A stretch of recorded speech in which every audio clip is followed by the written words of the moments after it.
Virtual Racing School was developed to provide support to the next generation of sim racers. No matter if you're a rookie or veteran or what car or track you'll be racing, our goal is to provide training every step of the way.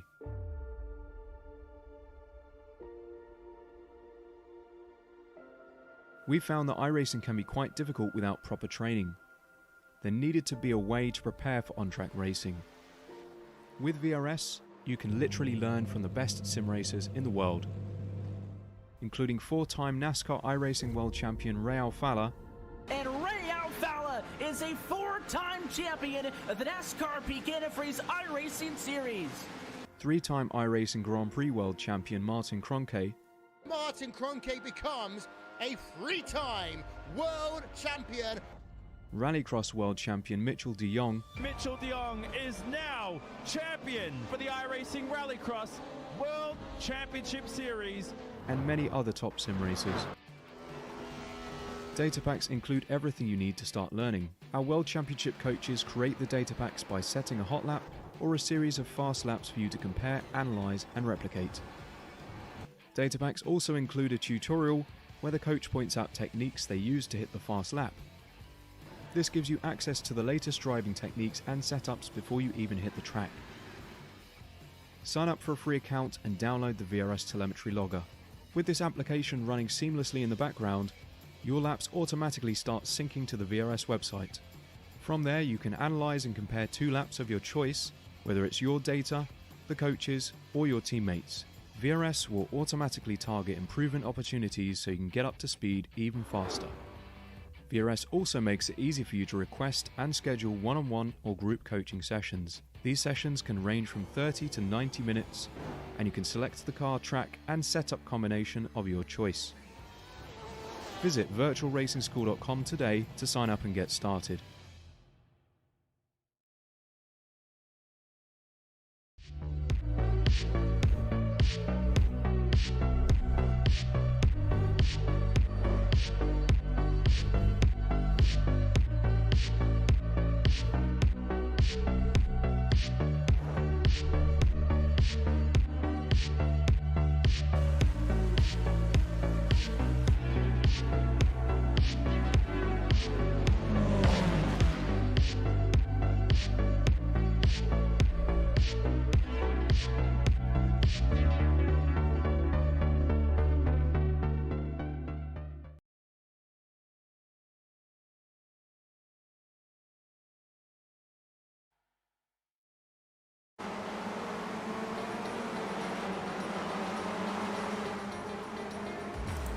Hello and welcome along to the SRF Weekend Warriors presented by RaceVoice. As this week the championship takes us to Brazil in South America. Now what can we say about the mighty Interlagos? It's a bit of a throwback circuit built in the 1940s and updated just enough over the years to satisfy the demands of Formula One without destroying its essential character. The teams, they don't like it so much due to its primitive paddock facilities. However, drivers and spectators alike absolutely love this place. I'm Tim Cox and as always I'm joined by Jonathan Grabowski, who's not only running the cameras but also providing his knowledge and insight as well. Now, last week out at Zandvoort, we thought it might be a little bit quieter. Zandvoort not known for its over opportunities, but by golly, did the SRF Weekend Warriors deliver. We had action up and down the field, and Aeronom was able to take the victory, breaking a duck of 3 races without a win as he continues his charge towards the championship title in Spec 1. Jonathan, I'm really looking forward to this one. Interlagos, it's a great circuit, plenty of overtaking opportunities, and these cars love slipstreams. There's a couple of nice long straights as well. Wow, I'm almost vibrating. I'm that excited for this round. I'm excited as well, Tim, because this track does allow for a little argy-bargy. You know, there are some slipstreaming opportunities, say that 3 times fast, but also you can really, there's some tight turns and some places where I think, especially in the first few laps, we're going to see some drama, definitely. You see qualifying just coming to an end. your top 3, well, your top 5, it's the usual protagonists up there. Pinero, Nom, Naselli, Lindenbaum with Fink Bonner. The third row as it stand. McGuinness and Dantas heading up first and second place. They're going to be on the same row in Spec 2, and it's the mighty Murakami in Masters. Nice bit of alliteration there for you. He's qualified top in Masters. Now I think it's probably a good chance now to take a little look at the standings. So in Spec 1, well, with so many wins to his name, what can we say? Aeronom. He's looking undefeatable at the top in Spec 1 standings. However, it's where it's getting more interesting is who's going to grab that second place with David Bohm and Marco Pinero, with just under 30 points separating those two and still everything to play for. Still got another 3 more rounds. It's going to get really, really interesting, that one. And Brandon Roseborough taking a right tumble down the order, down 4 places. He currently finds himself in 9th, already with race wins to his name this season. We haven't seen Brandon in a few weeks. We haven't. It's gutting because he seems to be on a bit of charge after his victory and building a bit of momentum. So disappointing not to see Brandon, and he's only sort of taken part in, I think, 5 races so far this season. So disappointing to not have the American along for the ride, really. Spec 2, what can we say about that? Evandro Dantas has been mighty, really, in Spec 2. However, Ian Gibson isn't too far behind on 85 points. But it's Andalo and Forster, so that battle for second place, it's getting tight there. And also Favini in 5th is not too far behind either. Heading down to Masters, well, we say it every week, Murakami just gets stronger and stronger as the weeks go by in this championship, and he leads Masters. With series organiser Stevie Ray holding on to that second place despite not seeing him for a couple of weeks. And I'm just having a bit of a scan through the order right now. I don't think we've got him again this week. Is there. I thought I saw him. Oh, yeah, he is. He is. No, apologies. I saw him in qualifying. I didn't. I scrolled down slightly due to the size of the field that we always, we're always glad to have and gifted here in this series. We quite often have to scroll up and down the timing sheets, and yeah, Steve was just slightly hidden there. I scrolled down a bit too far, so good to see we've got him. Antonio Rice, he's 3rd currently.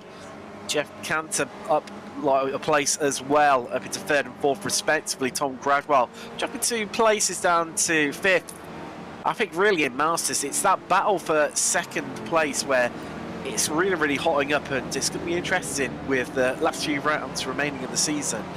Who's going to clinch that runner-up position in Masters? Yeah, there's some really fast guys. Stevie Ray's had a great season. We've talked about that. And Tony Rice is someone who's just blindingly fast. You know, he's been someone who's probably on outright pace, maybe the fastest master of all. And Tom Grawa, who was last season's master class champion, so we're expecting him to do a step up maybe over the next few rounds. So Dro's just currently on their warm-up at the moment. It's completed 2 minutes of that, of their 5-minute warm-up lap. Sure will be a few drivers practicing the pit entry here, which is always a little bit tricky. It's on the racing line as they're coming out onto the start-finish straight. So the start-finish straight, effectively that starts almost all the way back at Juncal, where you've got 2 other corners in between, but they're more like kinks really, especially in these cars. Let's just see it. Sally can be interested to see how he gets on. Currently on the West Imposter straight on that run down to Cedar del Lago. I'm sure we're going to see plenty of overtakes there. Now, big shout out to our series sponsor, RaceVoice. Thank you very much to the guys for their support of the SRF Weekend Warriors. So if you're looking for a simple way to transform complicated performance data into easy to understand voice notifications and alerts, they have over 16 notifications including up and down shifts, over rev alerts, corner entry, turn in and exit speeds. It provides immediate feedback on driver and vehicle performance. Now, also, if you want to stay up to date with everything that's happening here at Apex Racing TV, don't forget to hit the subscribe button while you're watching us on YouTube. Obviously, you can follow us on Twitter, where we are at Apex Racing TV. Facebook is facebook.com/Apex Racing TV. Of course, Instagram, that is Apex Racing TV. too long left to go. And Jonathan, what's your predictions for tonight? Who are you going to put your money on to take the victory here? I mean, there's that part of me that says, hey, Aeronom, he's been fantastic. Marco Pinero has been fantastic as well. I think we're going to see that normal group of Pinero, Nom, Naselli. I think we'll see them break away, but will there be some argy-bargy? We saw some really different driving in the series. You know, the one things that we've talked about the series that it's so clean, everybody drives, everybody's nice to one another. We saw some argy-bargy last week between David Ball and Marco Pinero. Aeronom's been the victim of an accident or two here and there, so I mean, I think we'll see those guys break away, and then we'll brawl it up. But also, just looking down the timing tower and seeing else is here, Yang Shi-Lin, who's been on fire recently. In our respect. The return of Chris Murakami. Let's see if he can continue his hot streak. Yeah, you say about Yang Shi-Lin, he's come in part way through the season, hence why he's not up there battling out within Spec 1 standings. And I'm sure if we'd had him for the whole season, we would have had him in there, battling out for the championship title with the likes of Aeronom, and obviously, that highly fought over second place between Bonpanero and Naselli. It's a bit gutting that, my golly, when Yang Shi-Lin came along, he's literally, like you say, he's just set the championship on fire. You've mentioned previously, he's raced in the championship, and he's just continued with where he's picked up in previous seasons, and a good qualifying honor here in Brazil. There's an all-spec 2 row on the row 4 with Jamie McGuinness pipping Evandro Dantas in qualifying. Then we've got Aidan Campbell with Top Masters qualifier Chris Murakami making it into the top 10. Tim van Dormelen has Peter Mirship for company on the 6th row. And moving just down a little bit, we have got Simon Mayer with Ian Haycox. Tom Gradwell second in Masters qualifying 15th with Jacobson for company. Then we've got Bradshaw and Sancinelli, Bob Kern, Feeney, Antonio Rice and Paolo O'Brien sharing a row. And then we've got Flavio and Darlow in 23rd. We are missing a few drivers then. Past there we've got, wait for it to load up. Minor connection issue here. That's all right. So just to run you through the rest of the grid, we've got Forster Hanson, Stevie Ray, Brewster Santiago, Justice Short, Gibson, Jesse, Bjorg Bonkowski, bit of a tongue twister there, and he's in 33rd. Cantor, Kocha, Jones, Jen, Marnie, bit of a disappointing qualifying from Young Marnie, all the way down in 39th. Mino, Hansen, and Jesus Rodriguez rounding out your field here in Brazil. This has just come round. We've exited a couple of corners ago out of Juncal. Now, just ahead around this last little kink. Well, last but long little kink, and you see really backing the field up there, Marco Pinero. The Porsche 911 safety car is headed well off into the distance. Get ready. Go racing here in round 10. Let's get ready, and we are away. And it's a great start from Pinero there, really getting the jump on Aeronom. He's side by side with Naselli down into turn 1. He's going to come out on top. Nom does, but Lin is fighting back, and oh no, there's contact between Naselli and Lin. Oh no, and they've managed to head up to the inside of the track. There's a spinner in the background as well. Mayhem ensues in the middle of the pack. Tony Rice is in there too. Cars everywhere. I think Bob Kern, another one caught up in that.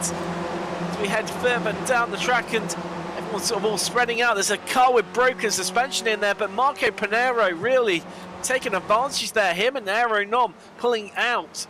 2-second gap over Campbell, who found his way up into 3rd place. Pink Bonner managed to squeeze up a couple of places. He's into 4th, but Chris Murakami, a big gainer. He's made up 5 places in the opening corners here at Interlagos.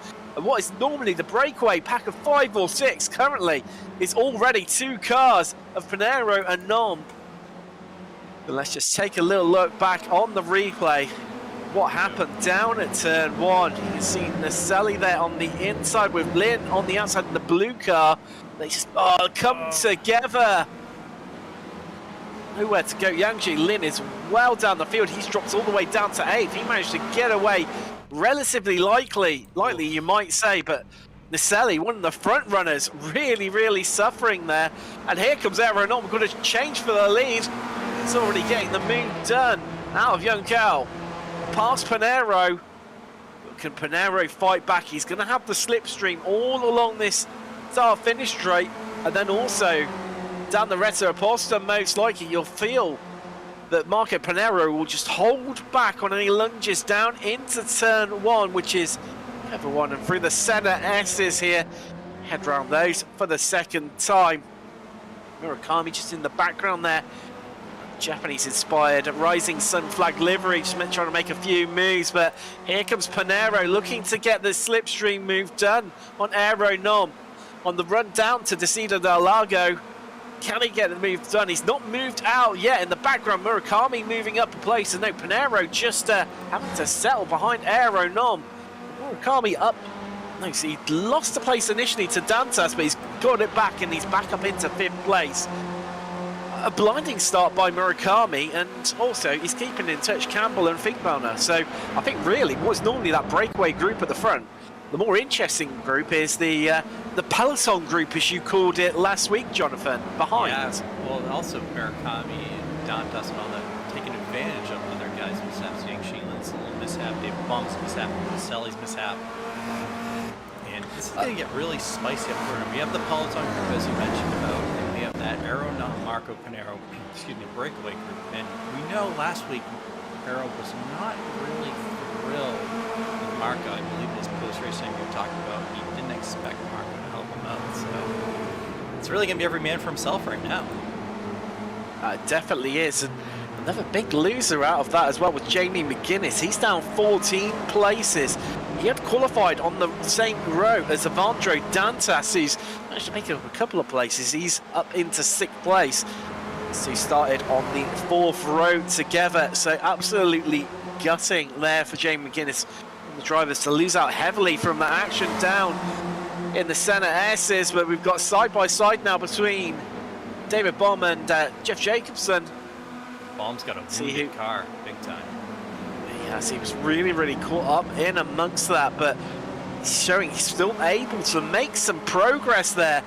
Absolutely all over the back now. It's getting really tight between those two guys, and talking of tight battles, this group behind us, Dantas is just getting past Murakami there. That's another place gained for Dantas. He's up into 5th place now. Just in that group that we're looking behind, I think, Baum has managed to get past Sancinelli. It's got David Baum up into 11th place. I'm sure it won't be too long before he starts making inroads into the top 10, or there's got a bit of a mountain to climb at 4.5 seconds gap. You just see Finkbowner taking the inside line there, battling out with Campbell. Don't discredit Dantas behind. He might be a Spec 2 racer, but we've seen he's got pedigree in this championship. And likewise with Murakami. Two leaders there in Spec 2 and Masters, as these two really hanging out side by side. They just won't leave each other alone. And Campbell just holding on by the skin of his teeth over Finkbowner right now. And it's getting so close, and hopefully we don't see another issue. Oh, as Finkbowner just getting out a little bit onto the grass there, but doesn't seem to have hampered him quite right now, Jonathan. And he's going to have the slipstream down to turn 1. Finkbowner's really going after it right now. He is really moving. The car feels good. Discredit Dantas now on the outside as we hit the front stretch. Almost trying to queue up to form a free wide down into turn 1. Behind them. Oh, as we see just Murakami slamming the door shut on Yang Jilin there. He's then battling out with Mirashek as well. Murakami just keeping hold of that place. He'll be desperate not to drop off the back of Dantas, who's clearly a man on the move right now. Here comes Dantas. He's going to have the inside line down into Cedar del Lago. And there's free wide in the background. Van Dormelen, Lin. Oh, no! Oh, there's contact there. There's contact, and Peter Mirashek comes out worse in the Battle of Brazil. And he's losing places massively. After such a great start for him, he's now down 2 places from where he started this race. Actually, 3 places, all the way down to 15th. Oh, while that's going on, a bit further down the field, Yorgmani, a real big gainer on these opening laps, up 17 places. He's got Nino just behind him there in that green spec racer, and then Bob Kern tucked up at the back of this 3-car train. What a start from the Swiss driver Yorgmani. As I say, up 17 places. Mind you, Mino, no slouch yourself at 15. Let's take a look at what happened to Mirashek down to Desida del Lago. And it was never going to end well, was it, Jonathan? Trying to go 3 wide into there. Oh. Yeah, Van Dorlen just got into the back of him. Oh, tough luck. And then he just gets, you know, as we talked about the peloton, it just sucks him up. And, oof. Great racing up and down the timing tower. It's a sport for choice of what to look at here. As always, there's Van Dormelen's managed to get past Yangji Lin for 7th place. As we just see Mino there a bit far back and not going to move done. But just looking ahead of this little group, Finkbono and Campbell are all over each other again, like a rash.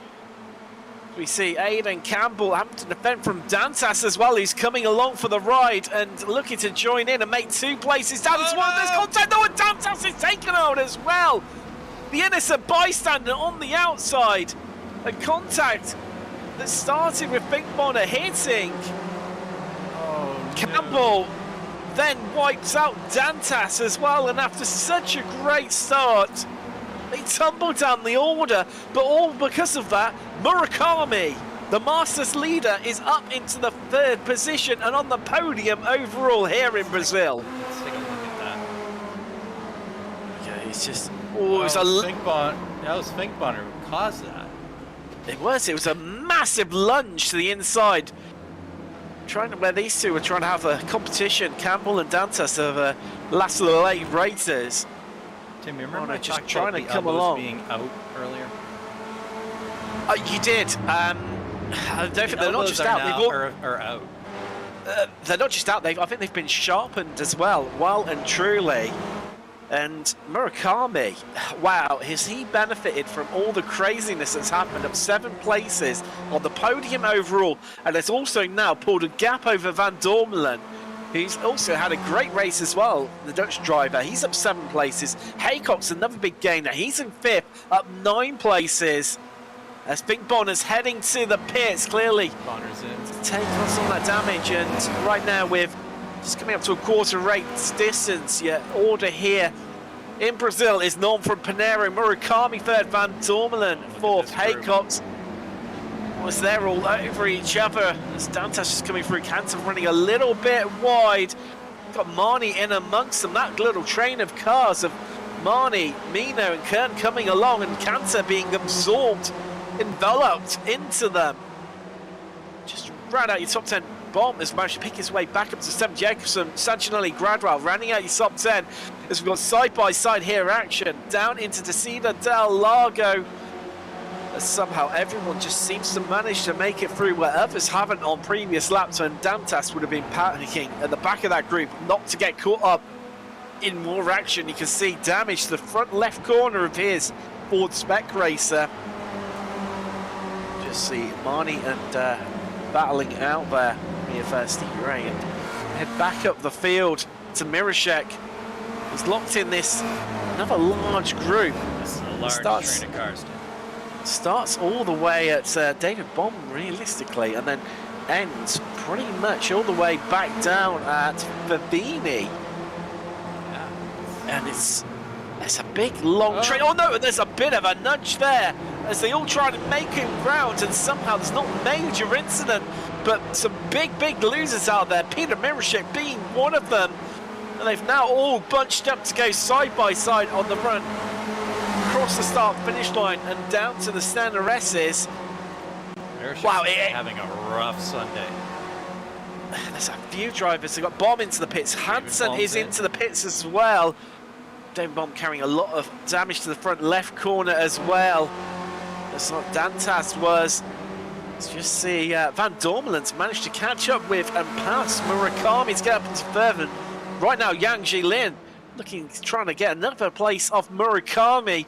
Could lose 2 places in as many corners here, but he's going to have the inside line on the run down to Ciudad del Lago, and Murakami retakes the place from Van Dormelen to keep hold of that 3rd place for now. But how close those guys are, not sure how long that's going to last. Nice to see Ian Haycock's back. Someone who's been around the series for a while. His son Hugh, both fantastic drivers. So, I think the heck of a race to come back to, Ian. It definitely has. It's been an absolute blinder of a race to come back to. What can Murakami do? He's got a long way to go. Still over just under half an hour's worth of racing to hold on. And so we head down to Jesus Rodriguez, started right at the back, up 19 places into 22nd. Savandro Dantas, one of the big losers, he's in front of him. And you've got to feel for Dantas, a complete innocent bystander. Dantas is getting a lot of airtime this week for not all the right reasons. Yeah, but so many of them, just not his fault. He was just wrong place, wrong time, wasn't he? And you could have really failed for him after what was a blinding start, getting lucky early on. He's now tumbled down the order after that incident down at turn 4 to Ciudad del Lago. Having back up the fielders, we've got Brewster just on this inside line, number 933. On the outside is Gradwell, who's making strong progress. Oh no, and he's been turned! Gradwell spins, and he's nearly in the middle of the track there, but he's going to lose a ton of places. It's Gradwell. Oh, just singing his praises, and he's fallen all the way down to 15th from an 8th place. What's almost possibly going to be a 7th place. He was making moves round the outside. Murakami, all while this goes on, still holds on to that 3rd place and leads Masters. Favini leading Spec 2. He's currently in 9th overalls. We look back at what...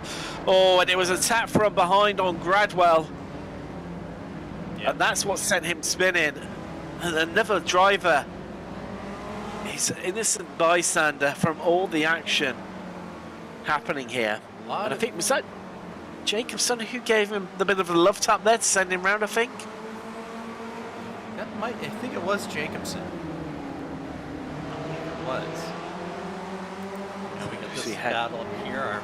Chris Murakami having one heck of a day. Running in the 3rd spot. I think we would all love to see Murakami on the overall podium here at Interlagos. You said earlier, a driver that's really come alive as this series has continued throughout the season. But right now, he's feeling the pressure from Van Dormelen. Murakami holding that inside line, holding station, making the cars behind, as you see, Lynn. He's coming and he's giving Van Dormelen a bit of a push along. Haycox, he's headed to the inside. He's going to cut back across. Murakami's going to have to defend. And looks like Van Dormelen's going to get the move done around the outside. Murakami can't hold on, but he's having another fight back as he sweeps his left, switches right, trying to find the place to keep the momentum going. And now he's going to pull alongside Van Dormelen. But look at Haycox, he's coming along for the ride in the background. If I'm Haycox, I'm just hanging back at this point. We've seen so many issues, and there we go. Van Dormelen provisionally found himself up into 3rd place, now back down to 5th. Lynn picking off Van Dormelen through that action, and that's Murakami's time to get absolutely swamped as Lynn looks to hang it round the outside. You can't overtake there, Yang Jilin. That's not allowed. Brave. That's not. Oh, and he's run a bit wide, but he's still holding on for dear life around that outside line. Just trying to get to the inside. Murakami slams the door shut there on Yang Jilin. I don't know how Murakami is doing this right now, Jonathan. Defending that 3rd place for his dear life. Like his life depends on it. Meanwhile, these two are going at it right now. Aeronom and Marco Pinero. This gap's been slowly closing up, Jonathan. It was Pinero had dropped back to around about 3 or 4 tenths behind Nom, but here we go. He's now hooked up right in slipstream range on the run down to the center S's. Nom just keeping that outside line for now, not trying to compromise his entrance, and Pinero happy to sit behind. Potentially, is he saving fuel behind Aeronom? It surprised me, and I wonder if he's going to help or he's not going to help after the comments of last week. Well, we know Aeronom knows he'll get no help from Pinero whatsoever, and just having further down the field, Brewster getting passed by Mirashek is coming back through the pack after that earlier incident. Right behind him. Expect to leave a Favini and second place. Expect to Sancinelli. I was just supposed to say, we haven't talked about Favini at all, and he's running fantastic in the Spec 2 league. He's managed to pick up 11 places. I mean, a big shout out. He's a bit behind this group, but has to go to Mino, who's currently battling out with Forster. And he's managed to pick up 28 places from all the craziness that's been going on. Even the opening, well, I say the opening laps, we're nearly at half of race distance. You just see Mino there, the Argentinian ahead of Forster and just keeping hold of that 11th place. Mino be desperate for the guys behind to work together with him and close up. They can almost smell a place inside the top 10. It's not that far away. You can see 10th place, Sancinelli just coming through, exiting the camera there to see Mino come through now. And we've seen it time and time again, when the group starts to battle in front of them, this allows the closing pack to really catch up, and what may be initially a 3 or 4 car battle then becomes 6, 7, 8, 9, 10 cars battling it out. Sure, and we're watching David Baum and Michael Finbach and the teammates trying to climb up through the field. Both have taken their pit stops. So they see a lot of working together right here to try to climb back up. The only thing is, and I know he takes the credit for it, Stevie Ray, he came in on lap 6. He's normally the first of our pitters, and likewise, Bob coming in on lap 6. He came in a lap early on lap 5. Bob had the issue earlier. He did, and just seeing Bob just trying to get the move done there in the background, just getting past Kocher and Finkbonner. Oh, was Kocher just running a little bit wide there, but yeah, I'm not sure if Finkbonner's pitted a lap too early. I know we saw he had that damage, so he needed to come in. Can he make it to the end? That is the big question. Was he going to come up a lap short here in Brazil? If you have your teammate in front of you, you can work together and save that fuel. Finkbonner was rapid, quick. You know, we've noticed him a few times during the season. He's really picked it up in this race. It's another one like Murakami, who's come alive as the championship's gone on. Obviously, not because he's not fighting out or leading his championship, he's gone a little bit under the radar as the German. But he's one that's definitely improved massively as the weeks have gone by. I think he joined in a little late as well. He did, yeah. I think he joined around about round 4-ish, 4 or 5, I think it was, from memory. After having a bit of rifle through the stats book to bring that up next week. So we just see Mirashek right now trying to mount a defense against Brewster behind, who looks like he's going to have to concede that place to Brewster. As that old boy definitely is. He's into the pits. He's into the pits, and it's that front group, and Forster and Santiago, 2 Americans, joining him for company in pit row. While this is going on, Lin has managed to get past Murakami, likewise has Van Dormelen.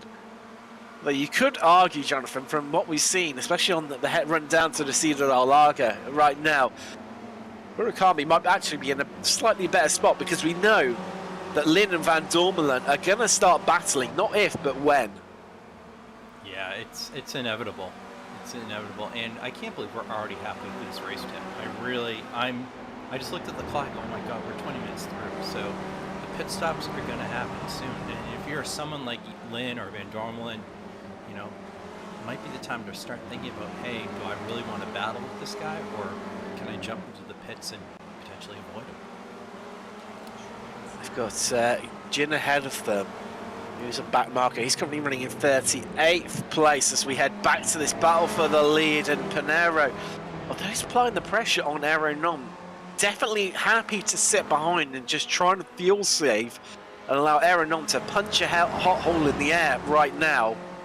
I think we're going to start to see some traffic coming up as well. Oh, that's Bradshaw ahead of them. Oh, they? No, I'm wrong. It's so deceptive, that pit entry here, where they have to hug the wall. It's right on the racing line. Might prove a little bit tricky for people in the middle of groups where they've got some behind them following closely and then not heading to the pit. So that's going to be one to keep an eye on. Van Dormelen, he's managed to get past Yang Ji Lin just about down into the center S's. There we go, that's moved on. Van Dormelen up into third. The battle for that third place on the podium intensifies, and it's a standard slipstream pass in the end for Tim Van Dormelen. Dutch driver just utilising the back mark a little bit there. Lynn heading to the outside to resume his normal racing line and carry that momentum down through the center S's and down the Retta Aposta. And there you go, you can see. Started to break up a little bit too. Lynn managing to get past there, so just clear the back marker there. Murakami just coming through. Haycox won't be too far behind. So we head down to Spec 2. Favini and Sancinelli, not a lot to separate these two. Likewise for the lead overall and in Spec 1 between Norman Pinero. Similar gap between the two leaders in the relative classes, but I tell you what, Jamie McGuinness, after losing a lot of places early on, he's managed to pick his way back up to 11th and is currently holding on to that third place in Spec 2 right now. Yeah, Jamie looked really, really fast in practice, so it's not too surprising. It's not. I mean, you've got to really feel for Dantas, who's plummeted all the way down to 32nd. He has taken his pit stop, though. That will obviously play a part. The drivers, yeah, it's going to cost them around about 37 seconds on average in pit row from entering, taking on fuel, and then exiting. So can we see potentially a change for the lead here now? So not for the lead, for the lead in class, but not overall. The area still goes in. He's headed in. It's over the back markers, and it's slightly mixed up there between Favini and Nom's liveries and the colour schemes. Yeah, one of the tricky parts is you see a lot of guys with similar schemes in SRF4. But Pinero still sat behind Aeronom, and you feel like this is going to be played out in the pit lane. We see Pinero definitely stronger at pit stops compared to Aeronom, but Aeronom definitely seems to have the better pace out on track compared to Pinero. I'm going to pull Bobby Unser right here, Tim, and say, don't fully agree with him on that one. To quote those who watched IndyCar in the 80s and 90s when Bobby Unser would try to correct Sam Posey, we've seen Pinero have pit issues throughout the season, where his timing didn't fuel the car enough, and we've seen Aeronom maybe, I think he has a slight issue once, but we know how solid he is in regards to sort of strategy and how prepared he is coming into a pit stop. Yeah, that is very true. We see him come in, no, definitely not. They're swinging a bit further out wide.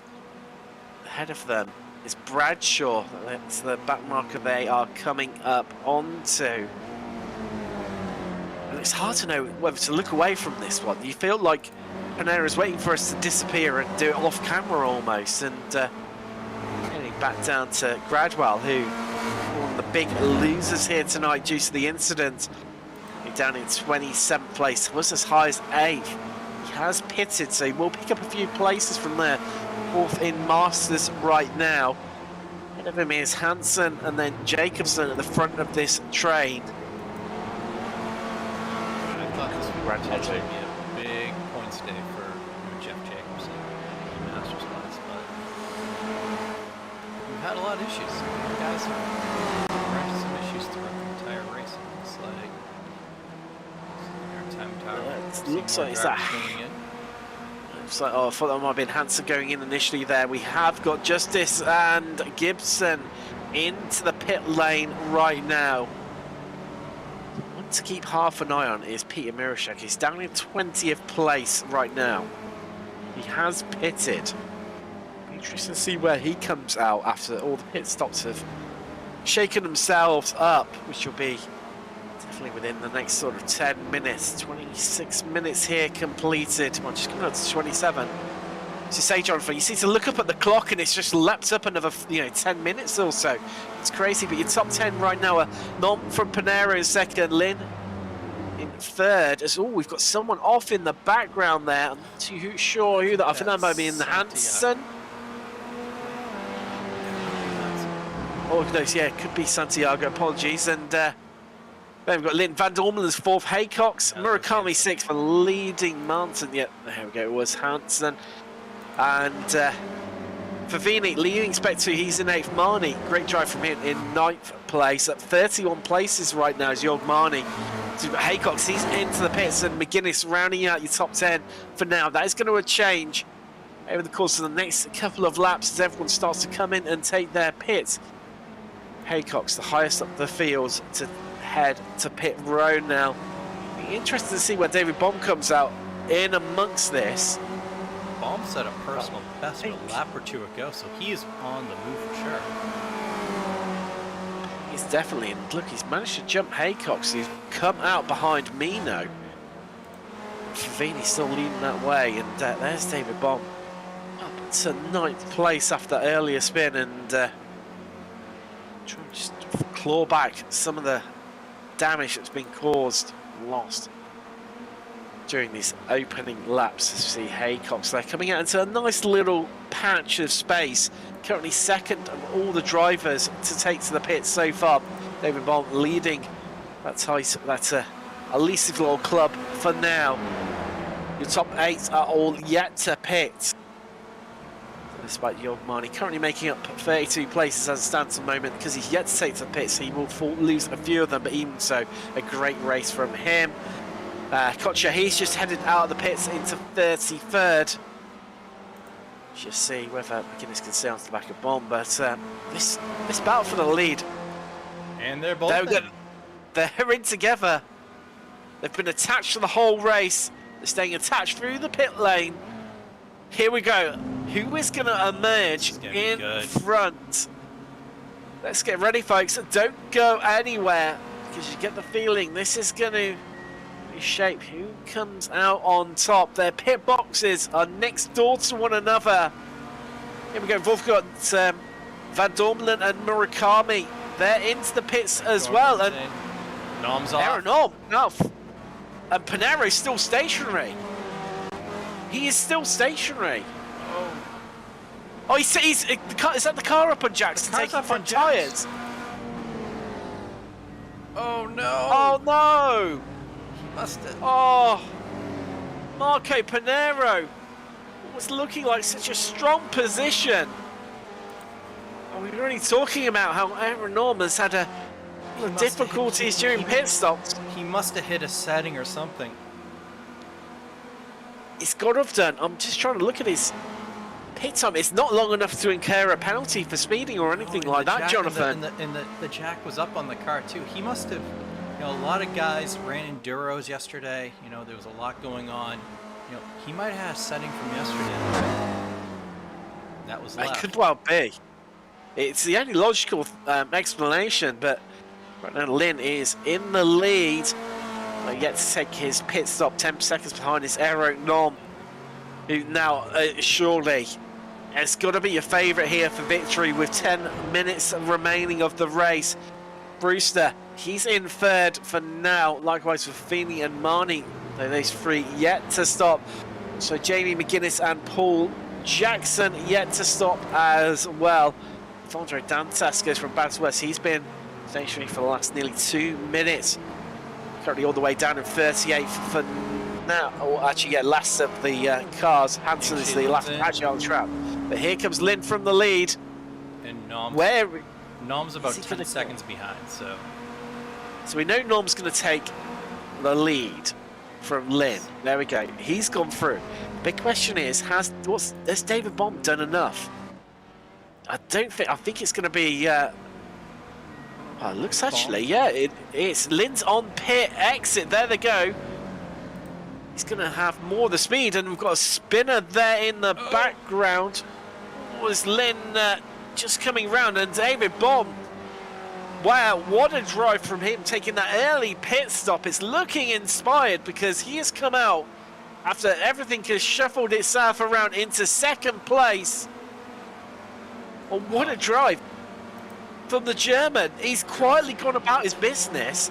Everyone's sort of forgot about him because he's been so far down the order, Jonathan, and all of a sudden, bang, he pops up in second place. Oh, and Panero's going to be under pressure here. He's got Finnbacher and Haycox all over the back of him right now, trying to queue up to make the move on Panero. The only lucky thing is for Panero is that Haycox and Finnbacher are currently battling out, so it might just give him a little bit of respite. As you see, Haycox run too deep there, and that's allowed Finnbacher through. And now he's going to have a good fight with Panero, undoubtedly. With around about 7.5 minutes left here in round 10. It's game on in this battle for 5th place. Game on for sure. And Ian Haycox driving a great race. Welcome back, Ian. His son Hugh also a blindingly fast driver in its members before. We've seen him win at times in previous seasons. We have. But I think it's got to be hats off to Aeronom. Another faultless race so far from him out in the lead as he looks to make it a total of 4 championship victories here in the SRF Weekend Warriors. Spec 2 leader Favini's in. He is. I think he's actually the last of the stoppers tonight, Jonathan. Favini running it incredibly late. 6.5 minutes left on the clock. It's going to put Sanchinelli into the class lead. It is, yes. And another driver, he's just gone about things quietly. And found himself up into Ben ninth. Foster's gone around things quietly. He's in second place in Spec 2. He is, and Favini is coming out a second and a half ahead of McGuinness, and also it's another driver who's battle for your master class right here. Stevie Ray, another driver who's profited highly on. He's up 13 places in second place in Masters. Gradwell not far behind, and Gradwell out for a bit of redemption from missed opportunities earlier in the season to really close up the gap between himself and Murakami, who yet again tonight, we seem to say every round, is in a league of his own, up 6 places ahead of these guys right now. There he is, Murakami. He's in a little bubble by himself. Sanchinelli and Ben Foster. So Foster behind in 9th and 10th. Yeah, there's always been that one guy in the Masters class, and look at about second there as well. There's always been that one guy in the Masters class who has the speed to compete with the top, 7 or 8. And last year, Tom Grabel he won the Masters class, but he won it by consistency. We saw guys like Antonio Rice, we saw Murakami a few times really climb up, but Grabel just beat them throughout the entire season. This season it seems like Murakami's just putting it all together.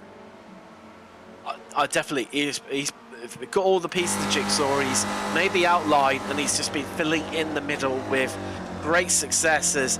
Just saw previously that Lynn slotting up the inside past David Baum, and in the process as well, setting the fastest lap of the race so far, a 1:47.81,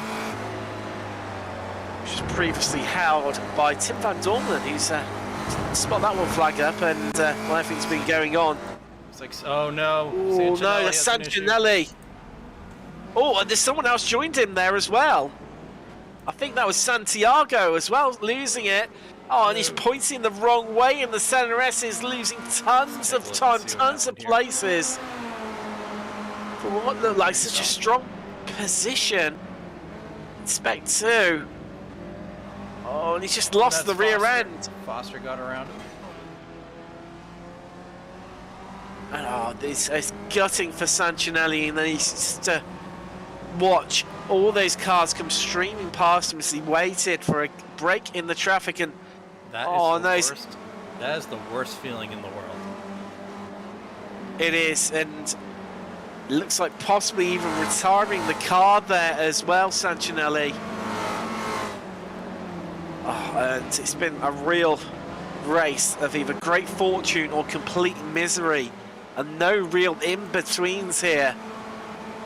Brazil, let's just see Mino, who another driver had a strong performance today, up 23 places. Just see Van Dormelen, who's now under attack from Marco Pinheiro. They're in the stronger point here. As they head down the Reta Aposta. You just feel like this is going to be Pinheiro through here. He's got the inside line. And surely, there we go. Marco definitely the faster of the two.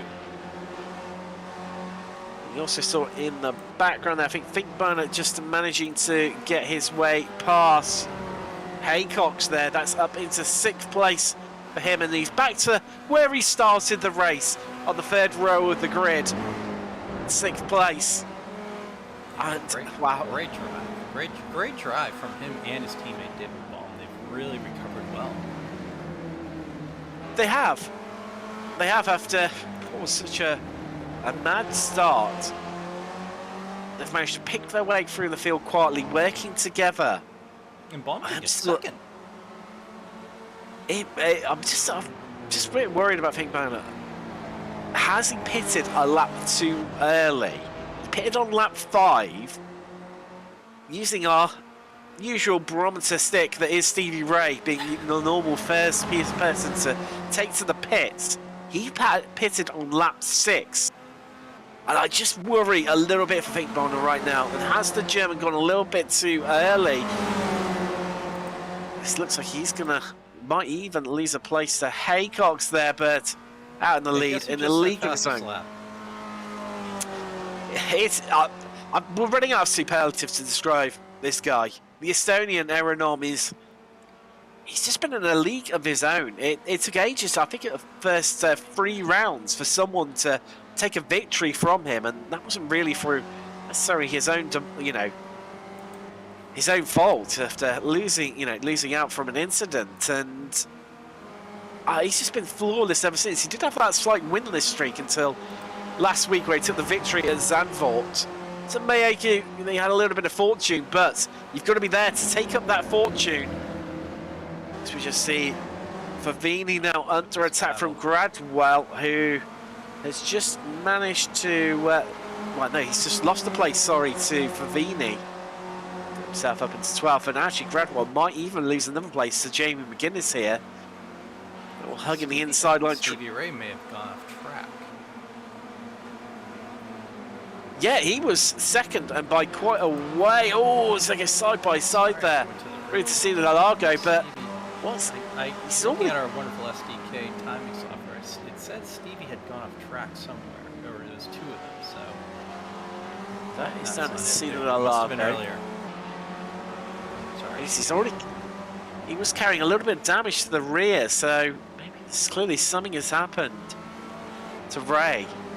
He's been headed down to 15th class, 20th overall, and be gutted about that one. But all that's been going on, I lost track of the time, and once again he was on his final lap, and he's taken victory here in week 10. It's Aeronom Bob coming across the line, just beating Lynn to 2nd place. Van Dormelen and Pinheiro going neck and neck, with Van Dormelen keeping hold of that place for 4th.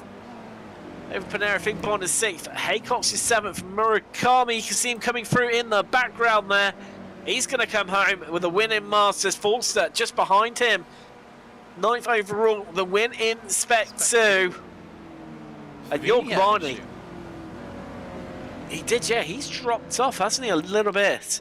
A few places. because he's locked in this battle. Who's Fabini? He's up front.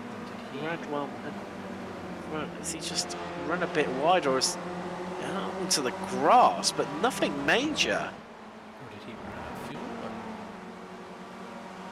Or... It could be the only thing. He did play it on lap 3. No, sorry, apologies to Favini there. Just take a look at what happened. Not sure. Welcome to Spec Racer Ford Chaos. And you know, as we mentioned, Tim, we had that big accident. Guys had to pit early due to damage because they do get the fast repair. And then they could potentially have thrown a lot of guys off. But this, I mean, I think a big shout is going to go to the Swiss driver, Jörg Marni. Getting it not only inside the top 10, but making up 30 places here tonight. Started all the way down right at the back, pretty much, in 40th. The last but one row of the grid. Got a bit lucky early on, but has managed to claw his way all the way through the field. A great drive from him, but there are your classified results with Aeronom, the Estonian, making yet another victory for the season. Surely, it's got to be the title for his to lose, definitely. David Baum, great recovery drive from him to come home in second. As we just see the traditional SRF Weekend Warriors Demolition Derby. And Ian Haycox too. I love it. Here we go. In the background there, we've got Yang Ji Lin. He came home third, ran out the podium overall, and in Spec 1, Van Dormelen fourth, just nipping Panero to the line, only 400 so the second, separating those two. Finkbonner beat Haycox, come home 6th and 7th respectively. Murakami taking the victory in Masters and 8th overall. Forster the victory in Spec 2 and 9th overall. Jörg Marni, as I mentioned earlier, at 30 places to come home in 10th. Mirasek was 11th. Favini and McGuinness were 2nd and 3rd in Spec 2. Bradwell was 14th and 2nd in Masters. Mino and Rodriguez were 15th and 16th. Hunter was 17th and 3rd in Masters, with Kern, another of the Masters drivers, just behind him in 18th, with Short and Ray rounding out his top 20. There was Justice Santiago, Brahim and Darlo. And Darlo going to be absolutely devastated by that one. AJ Jesse was 25th, Gibson 26th, Brewster 27th, Bjorg Bonkolski. Get one that right in the end there. Apologies for that one, Joshua. He's 28th, Kocher 29th with Bradshaw, another disappointing driver there. He's going to be in 30th. Jackson came home 31st, and then it was the first of the drivers to finish a lap down. It was Jin, he was 1 lap down. Then Jacobson and Sanchonnet, they would finish 2 laps down. Hansen was 3 laps down, likewise with Aidan Campbell, another driver to get caught up in that early action and to fall through the order. Kaj Hansen, he was 37th, 6 laps down, likewise with Savandro Dantas, another one to absolutely feel the pain here tonight. And then it's on to our retirees of Naselli. Sorry, Jones and then Naselli. Naselli, one of our contenders in Spec 1. Disappointing to lose him early on. Mayer, another strong driver, and Antonio Race as well in Masters, a strong driver within Masters. Retired 21 and 22 laps respectively. There you go. And wow, let's hear from, first up, shall we speak to our victor here tonight. It's yet another win for the season. The mighty Aeronom, welcome to the commentary booth. Hey. I mean, surely looking in your mirrors and seeing your relative, I mean, we're so used to expecting a breakaway group of between 5 and 8 cars at the front. How relieved, if at all, were you when you came along the back straight, effectively, that is the Retta Aposta, and saw that it was just yourself and Panero? Yeah, it was pretty much the race was one corner. Like I said, the gap was already 2 seconds. I knew there was no way anybody can catch us. So, and that regarding to that, it was actually pretty boring. It seemed that way, especially obviously after the pit stop with Panero stationary for so much longer than yourself, and it sort of just handed what had been a flawless performance already tonight for yourself, and it just seemed to gift you the victory. Did it feel like a bit more of a, you already said about it being boring, did it feel like just a bit of a relaxing drive tonight and just making sure you didn't put a foot wrong? Yeah, I knew Panero will trying to save fuel behind me in the early parts, actually the whole race, so I did the same. I saved fuel. I think I saved about 1 lap of porta fuel in the front, so yeah, and going to the pits, he was so close behind me. I braked a little too late and he got speeding. Now, next time out, we head to North America. We head to Daytona. How are you feeling about that one? I mean, obviously with the championship looking like it's heading your way in Spec 1. I mean, surely you're just driving with confidence and trying to take things easy now for the rest of the championship. Yeah, pretty much the next race at Daytona. It's the weird layout. We raced there once. It was the closest ever finish, I think. Something like 0.01 seconds or even less. It will be a very difficult track. You need to practice, I think, a little bit more. But yeah, it will be draft track, a lot more drafter here. Yeah, definitely. Obviously, all that banking section, and it's going to be definitely one of interest. And is there anyone you want to give a shout out at all, Aero? Yeah, I like to thank the league sponsors, the admins, and the drivers, and you guys in their boat. Brilliant, thank you very much. It's Aaron on, your victor here at Interlagos. Now let's speak to another one of our drivers. Jonathan, do you want to have a chat with Ben Foster? He came home 9th overall and also took the victory in Spec 2. Surprised myself here. Yeah, so take us. A lot was going on at the end of the race. So take us through what happened. Congratulations, well, Spec 2 win first off. Thanks. So I finally got the pit stop right and actually put just enough fuel that I need to. And coming out of the pit stop, that put me right behind Edgar, and I was slowly just catching him until he kind of spun himself, losing it into turn 1 there. Kind of inherited me the lead. Yeah, that happened right in front of you. And what happened to Favini? We were trying to figure that out as well. I don't remember actually seeing him. So I started in the back. I think I started like 25th or something. So there was a lot of chaos in the first few laps. Just kind of take us through trying to get through that, managing, and then kind of getting into a rhythm. I mean, every time I see accidents, I always just lift, slow down, and try and coast through whatever carnage I can. Because if you get hit and you take yourself out, then it's going to cause more damage in the long run than doing 3-4 seconds slower a lap. So yeah, I just kind of lift the throttle and saw where I was going, and surprisingly made it through all of that. So we know you as Ben, but in our SDK timing software, you are come up as Beans. Was that intentional, or was that a typo, or what do we have? So that's been my nickname since I was in like 3rd grade, and that's usually kind of what all my friends and everyone know me by. So yeah, Beans it is. So we can refer to you as Beans Foster in the broadcast then. We just wanted to make sure. Yeah, that's perfectly fine. Before we let you go, is there anyone that you'd want to give a shout out to? I again just want to thank the family for affording me the opportunity to sit down and let me race on Sunday nights with you guys. Great.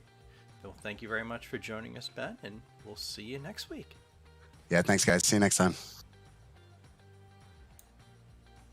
I think it's well worth having a chat with our winner here in Masters. It's Chris Murakami. Another victory in Masters. Congratulations. Oh, thank you. Those opening laps were, we were just saying to Ben Foster that it was absolutely crazy.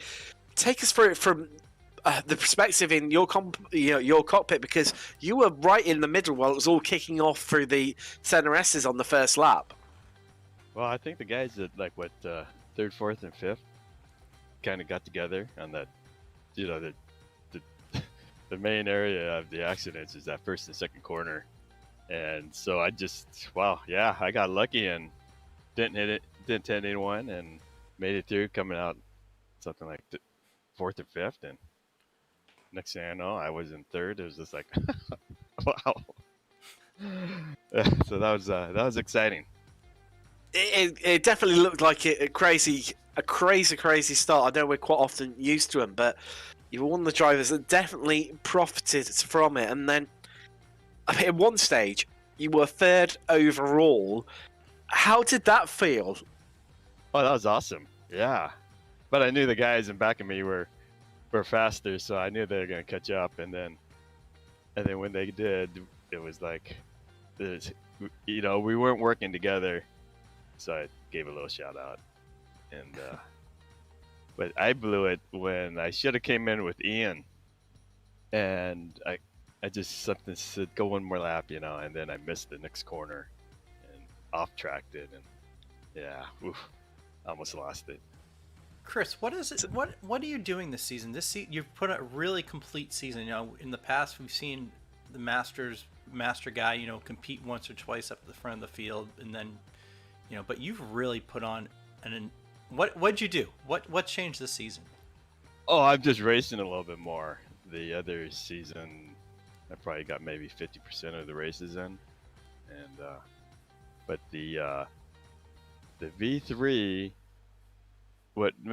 Going from the V2 to the V3, and that in the sense of the year, you know, the year, I always had the paddles. So the guys with the H pattern shifters had a half a second per lap advantage. So I had a disadvantage, but which is fair. So when they came out with the V3, it evened the plate out. Now, obviously, I don't want to strike the curse of commentator onto you, Chris, but surely you've got to start thinking about title aspirations now, because with the way that you've been stringing together victories all season and been so strong, and not too long left in the season now, obviously Daytona next week, I mean, surely you've got to have one eye on that championship victory. Oh, for sure. Yeah. I plan on not missing any. Hopefully. I've touched wood for you, as we say here in the UK, as a sign of good luck to you, and we'll definitely look forward to seeing you next time out at Daytona. Is there anyone you want to give a shout out to at all? The guys for racing, they're great guys. Steve for putting it on. RaceVoice for sponsoring, and you guys for broadcasting. It's a lot of fun to go back and see the race with you guys. Brilliant. That's Chris Murakami there. Came home 8th overall and your winner in Masters. Thanks, guys. Thank you very much there, Chris. And wow, Jonathan. That's wow. I'm lost for words with another crazy race here in the SRF Weekend Warriors. I had a feeling going into this race that it was going to get kind of wild. This track allows for a little beating and banging. We have some slipstream areas, and that turn one complex, I knew we were going to run into it, but super exciting. We had battles up and down the timing tower. I looking at our SDK software, I just kept the battle box on a lot of the time, because why not? There's battles everywhere. Definitely. It was there's normally battles up and down the field, but today was especially even more closer, and plenty of overtakes going on up and down the field. Now, if that's not been enough race action for you, in around about half an hour's time here on Apex Racing TV, we have the IGP Fun F3. It's round 10 for them also, and they are in North America at Sebring. And then tomorrow night we have the Apex Racing League Mazda Cup. That's round 8 there in Germany in Hockenheim. And then that's at 8 o'clock GMT tomorrow night. Then at midnight tomorrow night we have the IndyCar Open Series. They are at Mosport for round 11. And then about an hour after that starting, so 1 a.m. on the Wednesday morning at GMT, it's the Riptech World Challenge. It's round 6. at Virginia International Raceway.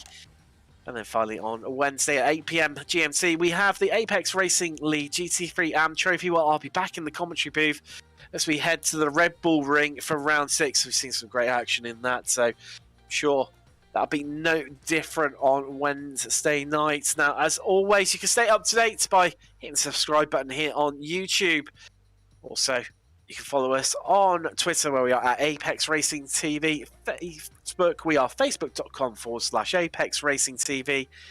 And Instagram, it's Apex Racing TV. As I said, we'll see you in a week's time as we head to North America, to the mighty Daytona. Don't forget to miss it. From myself and Jonathan, good night.